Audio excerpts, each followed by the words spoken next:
जम्मू कश्मीर से अनुच्छेद 370 हटाए जाने के बाद पहली बार हुए किसी चुनाव में स्थानीय पार्टियों के गुपकार गठबंधन को सबसे ज्यादा सीटें हासिल हुई, लेकिन बीजेपी सबसे बड़ी पार्टी बनकर उभरी है।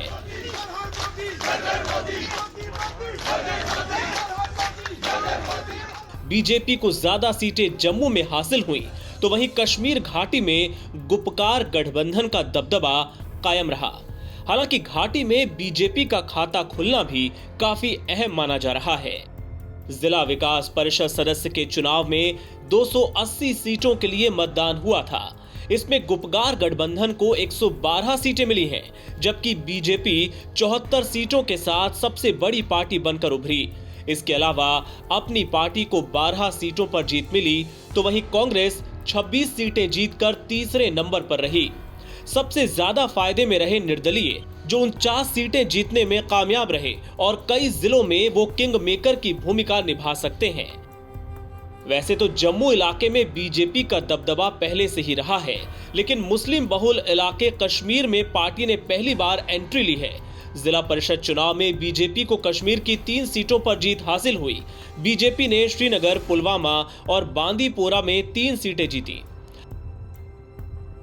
आपको बता दें कि गुपकार गठबंधन में national conference, peoples democratic party, peoples conference, CPI, CPIM, Awami national conference और जम्मू कश्मीर पीपल्स मूवमेंट शामिल हैं। चुनाव में गुपकार गठबंधन को सबसे ज्यादा सीटें हासिल हुई और इसी आधार पर गठबंधन के नेता कह रहे हैं कि जनता ने बीजेपी को संदेश दिया है। नेशनल कॉन्फ्रेंस के नेता उमर अब्दुल्ला ने कहा कि चुनावी नतीजे बीजेपी की आंखें खोलने वाले हैं। दूसरी ओर बीजेपी इन चुनावी नतीजों को अपनी जीत के तौर पर पेश कर रही है। पार्टी का कहना है कि सबसे बड़ा दल बनकर उभरना और घाटी में 3 सीटें जीतना ये साफ बताता है कि बीजेपी को अब पूरे राज्य में मान्यता मिल गई है। अब हम पूरे प्रदेश की पार्टी हैं।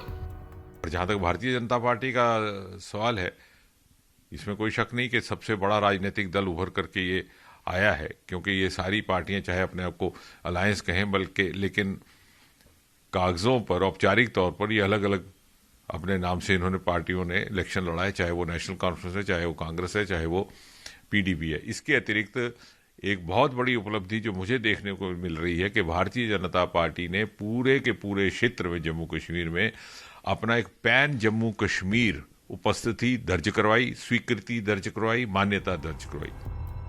बहरहाल इसमें कोई दो राय नहीं कि डीडीसी चुनाव ने जम्मू कश्मीर में लोकतंत्र की जीत को स्थापित किया है और इसी के साथ प्रदेश में विधानसभा चुनाव कराए जाने की संभावनाएं भी बढ़ गई हैं।